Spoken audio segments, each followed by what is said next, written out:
Alright, what's going on, guys? Welcome back. Today we'll be learning about HTML structure. So HTML is organized as a collection of family tree relationships. As you saw in the last video, we placed the paragraph tags within the body tags. When an element is contained inside of another element, it is considered the child of that element. The child element is said to be nested inside of the parent element. So this paragraph is a child of the body, basically. Now, in the example above, the paragraph element is nested inside of the body element. The paragraph element is considered the child, and the body is considered the parent. You can also see that we've added two spaces of indentation using the space bar for better readability. So you can see that this is indented. So you can see this is the outer layer, that's the inner layer. So since there can be multiple levels of nesting, this analogy can be extended to grandchildren, great-grandchildren, and beyond. The relationship between elements and their ancestor and descendant elements is known as hierarchy.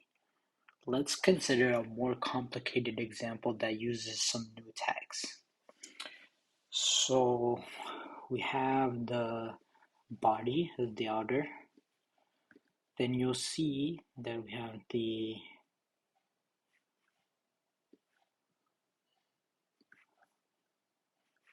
the body as the outer, then we have a div, which is the child of that body, and then we have a h1 tag and a paragraph tag, which is the child of div and the grandchild of body.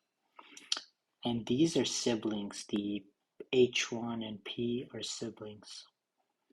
Okay, so in this example, the body element is the parent of the div elements. Both the h1 and the p elements are children of the div element because the h1 and p elements are at the same level. They are considered siblings and are both grandchildren of the body elements. Understanding HTML hierarchy is important because child elements can inherit behavior and styling from their parent elements. You'll learn more about web page hierarchy when you start digging into CSS. So let's go ahead and add the paragraph as a child of the div element. So child of the div element. So this is div, and we then just paste it in here, hit run, and voila, that's it. And that's gonna end this video right here. Thank you for watching, and I'll see you guys in the next one.